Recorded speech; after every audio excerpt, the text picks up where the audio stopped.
Thank you for joining me today for another episode of Hunger Hunt Feast. Hey, treating versus reversing disease. Do we recognize the difference? I think some of us do. I think some of you that are listening probably know what I'm talking about. We need to recognize the difference. We need to help other people recognize the difference who are struggling, right? Treating of disease reduces acute symptoms, right?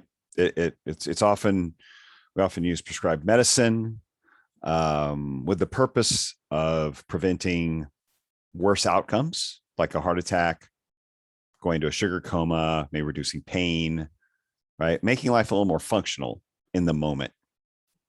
And that's what it's for. It's for treating an acute symptom, something it's reacting greatly at the moment, right? As from breaking a bone to, severely elevated blood sugar or blood pressure, or even, reducing triglycerides, reducing in terms of, they'll call it cholesterol, but, they'll removing a tumor, right? Removing pain, reducing pain and inflammation, things that need to be handled immediately in the moment. They're acute. That's why we have ERs, right? And this is really why we have the medical industry, right? And it does that well. It treats acute symptoms, acute disease well, truly, especially in the US, known for excellent care for that. Reversing, on the other hand, reversing or preventing lifestyle disease, for instance, like heart disease, stroke, type 2 diabetes, usually involves addressing the root cause of the disease, right? The root cause of the issue. So some involve some lifestyle changes, right? Even if they're temporary or short-term to a certain degree or to a certain level of severity, if you want to call it that. Changes to diet, sleep patterns, basically allowing the body to heal itself, but also eliminating the cause of the problems or the symptoms, root cause health, right? Reducing blood sugar to a point that it self-regulates, right? We can do that with diet. Reducing blood pressure, again, long-term, okay, not acutely, long-term, with less fluid retention, less, lower insulin levels. So we're retaining less fluid in the kidneys and there's less pressure on the vascular system, cardiovascular system, right? Reduction of inflammation could be from stress. That can also cause that. Reducing triglycerides through diet, which would in turn adjust those scary cholesterol numbers, but in the right place, because we're creating a more insulin sensitive environment with diet, and then your liver's not spitting out as many triglycerides, giving you those high LDL numbers. So, and this is not this, okay, what I'm talking about, reversing, preventing through diet, sleep, activity, just better lifestyle changes, that's not practicing medicine, is it? It's not practicing medicine. It's not part of medicine. It's not part of, it does address acute symptoms, but it addresses long-term disease by lifestyle, by removing the cause of the disease. Very different from treating an acute problem with pharmaceuticals or some other immediate, right, remedy, right? It's not practicing medicine. We need both, obviously. One is not a replacement for the other. Sometimes we need one, sometimes we need the other, sometimes we need both, right? So if you have a severe problem with, high blood pressure and high elevated blood sugar, and you're, diabetic, you've got to treat those problems acutely so that you don't have a heart attack or a stroke or go into a sugar coma. But if you want to not be dependent on those pharmaceuticals, or you don't want to be in that tenuous state of disease and continue progressing towards that disease, you've got to change your lifestyle to address the root cause, right? And to reverse the disease. Or if you don't want to go there, prevent this. But you've got to, so you need, in that case, you need both, and you reverse and heal until you no longer need the acute treatments as you and your healthcare provider decide, right? Why you taper off those. Might be a tapering. It's a great way to handle it if you're in that situation. If you're not sick yet, hey, let's start preventing it now, right? Diet, lifestyle changes. That's not practicing medicine. We all do it. We all make those decisions. I mean, if you decide to order a pizza and then follow up with some donuts and wash it down with a Coke, is that practicing medicine? Of course not. And then stay up all night watching Netflix, that's not practicing medicine. But if you say, and you tell your friends about it, hey, this is what I did and I felt great. Yeah, buddy, wait till you get to be 50. Is that practicing medicine? Of course not. So if I say to someone, hey, maybe you try this is what works for me.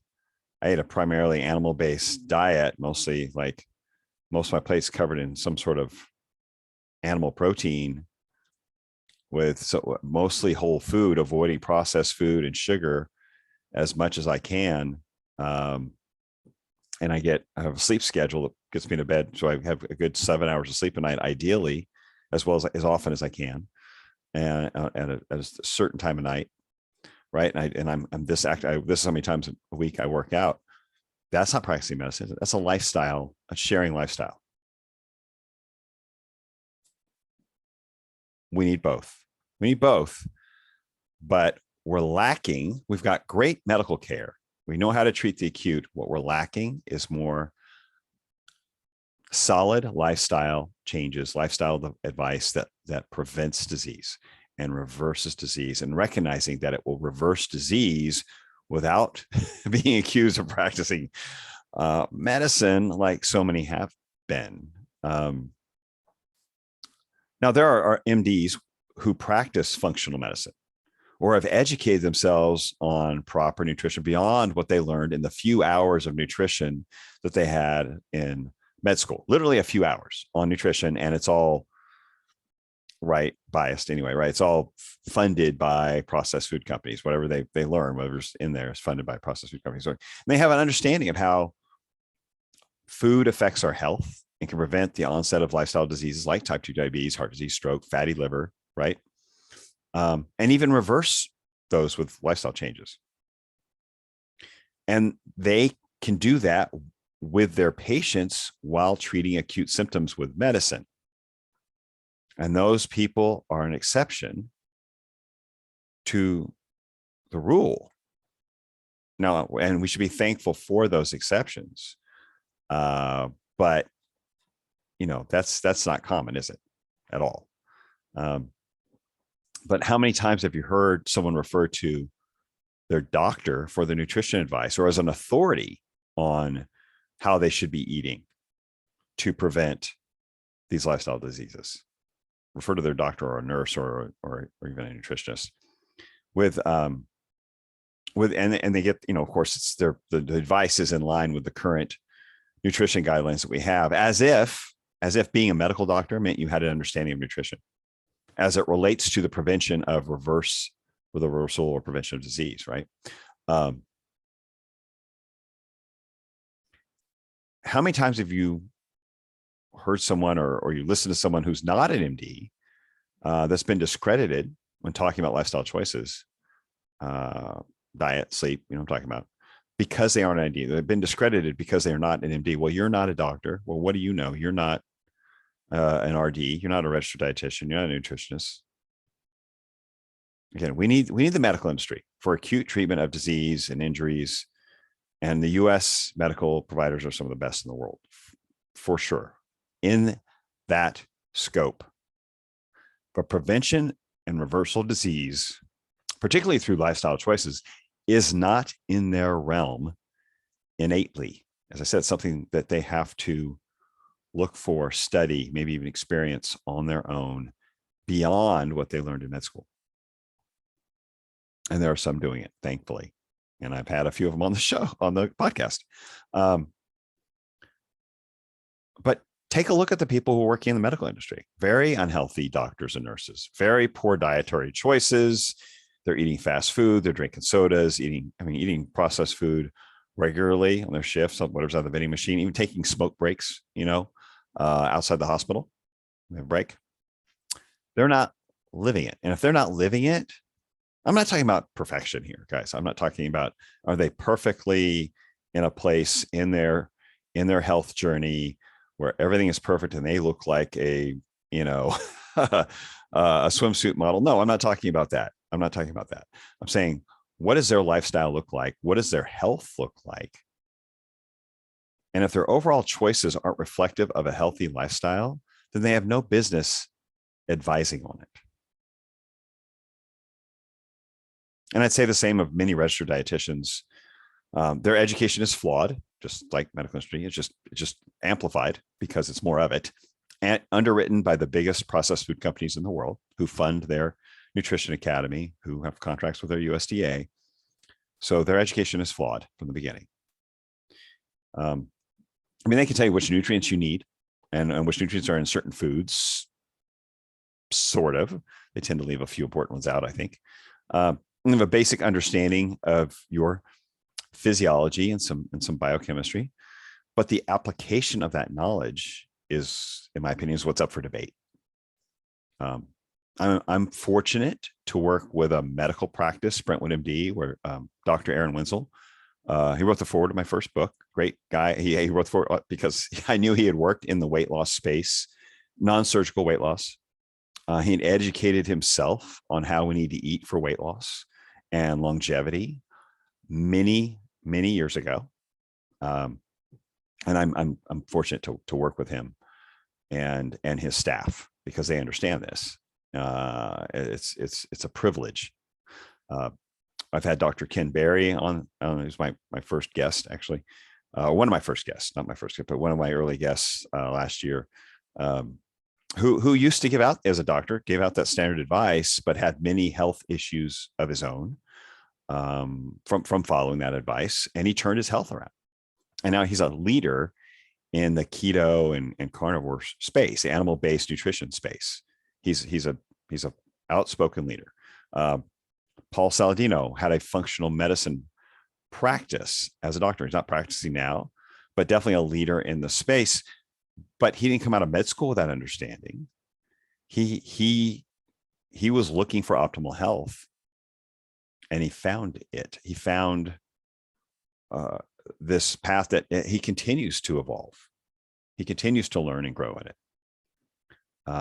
He's obviously not sharing what he learned in med school, and he didn't learn what he's talking about now, in that, or even right after. He went through a journey of seeking the optimal diet and lifestyle for optimal health.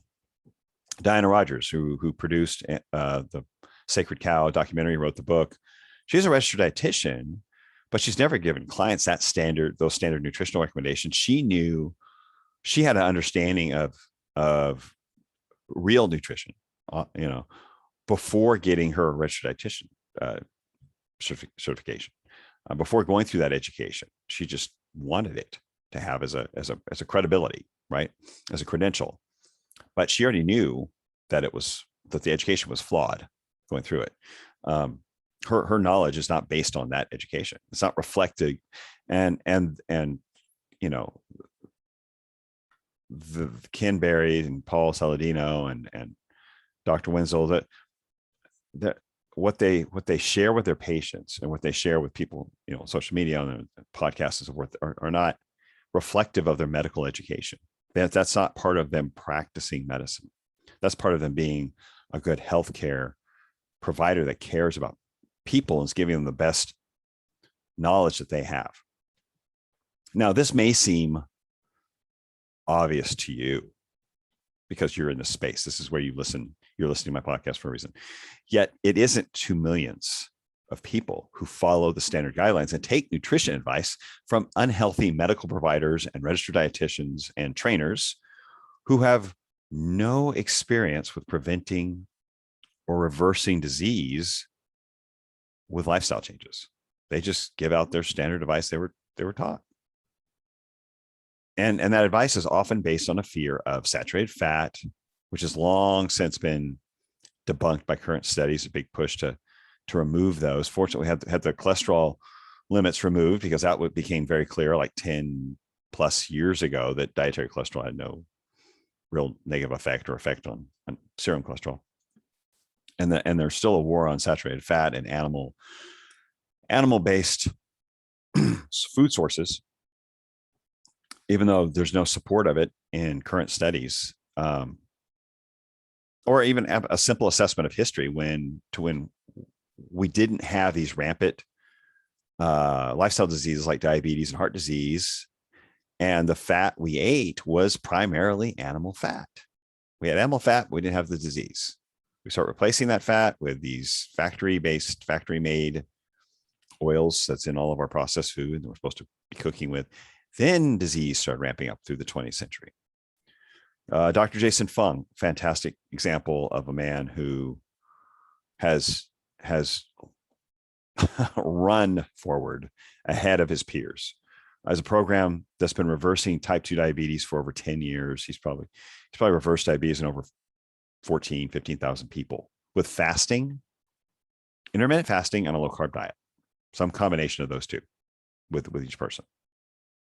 And he had other doctors in Toronto when he started that who were angry with him for telling patients that they'd shared patients, telling patients that he could reverse their diabetes, and they didn't believe him. And like, why are you telling my patient this? Until they saw that he did it. He saw he was successful. I mean, that's making a change, but he's reversing disease, reversing a disease that's progressive and will kill you or lead to heart disease, if not both at the same time, heart disease or death by diabetes, whatever you decide. But you can find a doc. Even if you find a doc like one of these that will support your efforts to reverse or prevent disease with your diet and lifestyle changes. Here's the deal, though. It comes down to this. They can't do it for you. The work is on you. And you may need a coach for accountability, or at least some sort of accountability partner who can help, some way to help keep you on track, right? But again, it comes down to your choices day in, day out, all day, every day.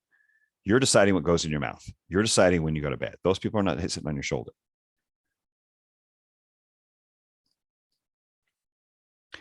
It comes down to you. And you can create the system around yourself, have the support staff, if you will, the support people from your doctor down to a coach and a friend, and apps that remind you. But it comes down to your choices. You can reverse insulin resistance or fatty liver, prevent heart disease and diabetes with your diet, getting good sleep, which actually helps keep hormones level, believe it or not, that metabolic hormones quite level, and some activity. But really starting with your diet, good choices. Does any of that sound like something you really need a prescription for? I mean, you could argue you might need a prescription for sleep, but I would say that may not be the best sleep. There's better ways to actually get your body in a state to sleep deeper without pharmaceuticals that might be just drugging you. But honestly, let's think about it. Diet, sleep schedule, activity. Do you need a prescription for that? No. Do you need a doctor for that, or a nurse, or honestly, that doesn't sound like practicing medicine, does it? Does it sound like you need any form of a special degree to understand or advise on? No. You can tell people what has worked for you, or has worked for many other people,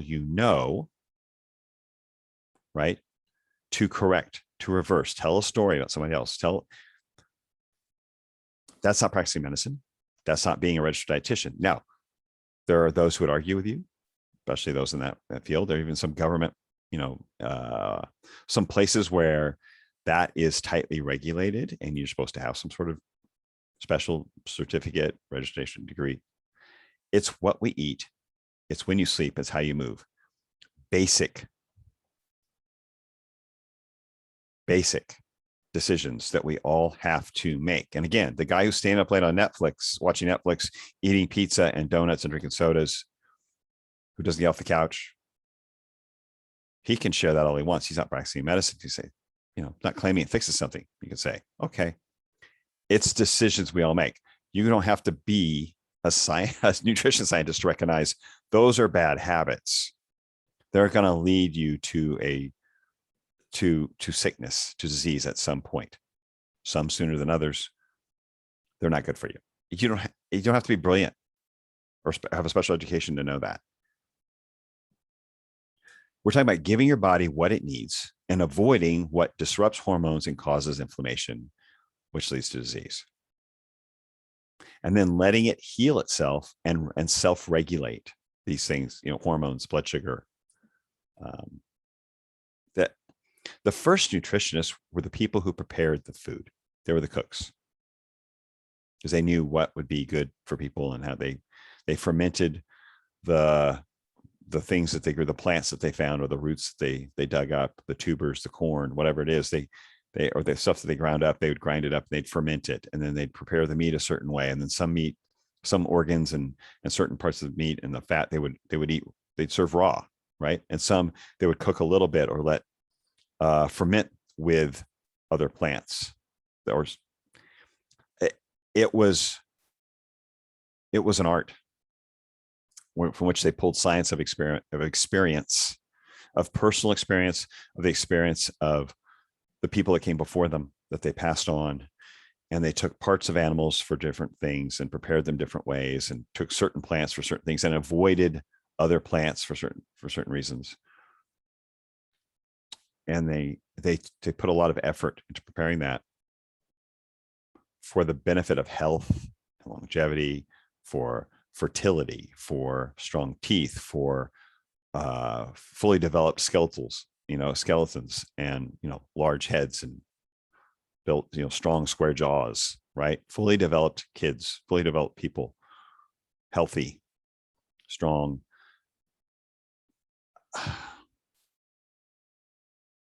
And if you really want to manage your nutrition, you have to know what you're putting in your body. So you should be making the food yourself, or at least getting it from a reliable source that is open about what they put in the food, how they prepare it, that's providing whole food nutrition, all the ingredients listed, right? You need to know what's going in your body. If you're just buying up a box, bag, bottle, or even going to a restaurant, what they're cooking it in, how they're preparing it, you don't know what you're putting in your body. It's probably not ideal. If it comes out of a box, bag, or bottle, I can tell you. Well, not good. So we have to take back our nutrition.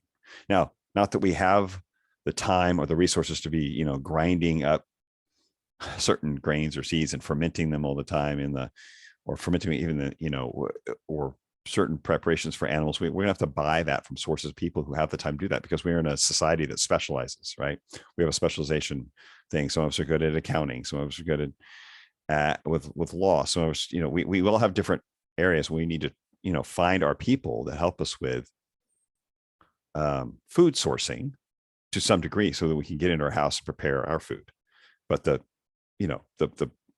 farms that raise the grass-fed animals, right? The pastured animals. But our nutrition doesn't belong to the USDA or the Nutrition Academy or the medical industry. What we eat is the most basic choice we make for ourselves. Sharing our experiences about how we eat affects our health is a basic part of a community, right? I just described that, where the cooks prepared the food that the hunters brought in, and the other other people gathered and brought in, and they had a preparation for it. Depending on what it was, right? It's specialization, but in a community. And to think that has been, there's been an attempt to take that away from us. But sharing how what we do affects our health with another person who we care about is, or maybe even just somebody who asks us a question on social media, to think that that has been vilified. When that's, well, again, it's the basic part of a community. And we all have, let's face it, science. We all have access to the same studies, the same knowledge base that any doctor or dietitian would have. We can all look up PubMed studies, right? They're there that show us, right? I've posted them several times. They show us there's no real support in clinical studies for the nutrition, many of the nutrition guidelines that we have. There's nothing to support saturated fat as being causing heart disease. There's plenty of support. A high protein diet actually reduces liver fat or improves blood sugar, right? And we know the nutrient density of some credible real superfoods like liver, egg yolks, sardines, oysters, and even red meat. Just grass-fed red meat is a super nutrient, micronutrient dense food beyond the protein and the fats. I had Chris Irvin on, master's degree in nutrition. He actually had the privilege of studying the keto diet in his grad school when he went to school in Tampa. Now that's super rare. There are only a handful of schools that are having have keto diet as a ability to study that and implement it. And he was able to implement it with athletes, like put it in place and manage a keto diet for an athlete for optimal performance. What a rare privilege. He's the Ketologist on Instagram, at the Ketologist. If you want to check him out, brilliant guy, shares some good stuff. But that's rare, right? Because our education system is pushing back against this, because their funding comes from, well, we know where. But the thing is, they don't own that knowledge or have a monopoly on an understanding of it. We can read these studies and have an understanding just as well as anyone, right? At first, you're reading them. Some of the words might seem, Google them, Google the words, understand it, gain understanding. So you have, one, your own satisfaction of understanding. Two, so you can share it from an educated, self-educated perspective. You might know the story of Tim Noakes. Okay. Dr. Tim Noakes, out of South Africa. He had a tweet, he's MD, but he had a tweet. Someone asked a question on Twitter advising a mother that she wean her baby onto a low carb, high fat diet.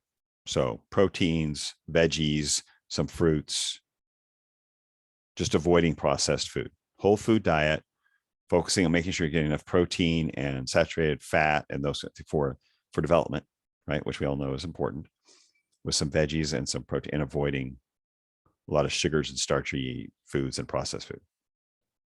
He was sued. So he was actually, it was a long court case. He was brought to court for, I think by a registered dietitian who argued that he was practicing medicine and that he was giving out dangerous advice. Now, of course, we're talking about a tweet on Twitter, right? That's not, there's no client, there's no doctor-patient relationship established there. Okay. And the advice he's giving out is not like revolutionary or way off, even beyond their nutrition standards at all. But that nutritionist didn't like it, sued. He won he won the suit initially. It was appealed by people, again, who did not like his stance on a low carb, high fat diet, animal based. And fortunately, he won the second time around. But he had to go at it twice in court, And he's very outspoken low carb advocate with studies and science, the science to back it up, and it creates a lot of education materials on this. So he's a target. He was a target, but they went after him. They targeted him as an MD, even as an MD. He couldn't give out that advice. It's crazy. And I said, you look at the studies out there. There's clinical studies. There's epidemiological studies that try to find something wrong or find. Many times they find nothing wrong, really. But the clinical studies can be more complicated to understand. But you can, they all have like the experiment number, like whether they look at 20 people or 300 people or 8,000 people. That's considered it's designated by the N equals the number, N equals 800. That's 800 people in the study, right? But ultimately, I say that because ultimately your experiment comes down to an N of 1. And that's you. It comes down to you. You have to have a personal experience. You have to have a personal understanding. You have to, from your lifestyle, what has that done for you?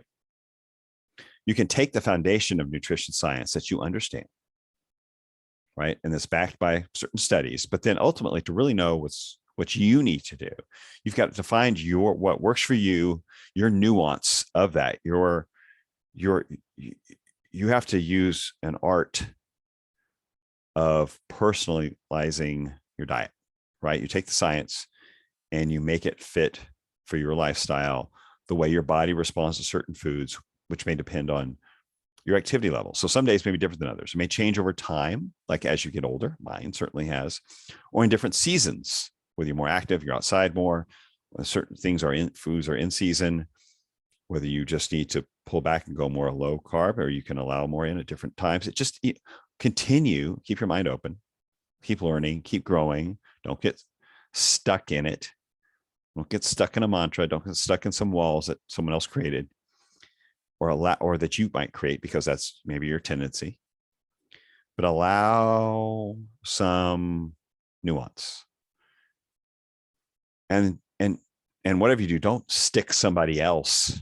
Don't try to stick somebody else in it. Okay. You share, you show them, here's the foundation of science. Here's where we see, the basis of animal sourced nutrition and why it's so nutrient dense, low in energy. Okay. And why you're going to find be satiated with nutrients and not overfed energy in your seeking of those nutrients with a whole food diet, animal based, right? But don't try to stick someone else in your nuance. Share that basis of science. Let them figure out what they need for them. May look different. Their body may respond differently to certain foods that you don't. Okay. That's how you really share. You don't try to copycat yourself. You share an experience. But we have to take back the way we eat and how the way we eat is perceived. We have to take back our nutrition from those who choose to be funded and influenced by the processed food companies. And I say take it back because it needs to be active. We need to be active with it. There's a definite, well-funded push to vilify red meat and saturated fat, and generally a predominantly animal-based diet is being vilified in general. And there's a big push for a meat-free diet, along with all the processed food replacements that come with it, right? Oh, they look and taste the same. But we know on the inside they aren't. They don't have the nutrition. They're actually very inflammatory. They're not good for us. And they don't taste the same. Who are they kidding? But there's a big push for that. And I'm sure you've seen it. So if we remain simply complacent, we risk losing a reliable and reasonable supply of healthy meat, which of course would drive up the price of what's available, right? Along with the limited supply. And I wouldn't be surprised to see a meat tax at some point, or in certain areas where they're limiting it in schools on certain days, or they're limiting it, already starting to see that. But a meat tax, like it's some sort of, extravagant, like you have on luxury cars or on a boat or something like that, right? Some sort of luxury tax on it, a meat tax, because it's considered, somehow harmful for the environment, harmful to health. It's an indulgence instead of a necessity for nutrition. So again, we need to support our grass-fed meat farmers. That's a great start. We need to share nutritional info that supports the benefits of an animal-based diet, whether it's on social media or with friends in conversation. People ask about what you're eating. That's another great way to increase awareness, so that people who are seeking, because they realize what they're doing isn't working, or what someone else is saying, what they're hearing from the main sources isn't working, doesn't make sense. People seeking, when they see like something shared or see what you're doing, they're going to ask questions, go on, dig deeper. And again, we know we're not just talking about the latest movie we saw. We're not talking about, where'd you get your shoes? We know the lifestyle habits that prevent and even reverse disease. And we know the food that causes inflammation, hormone dysregulation, and leads to disease. That's worth talking about for the sake of your family, your friends, and your community.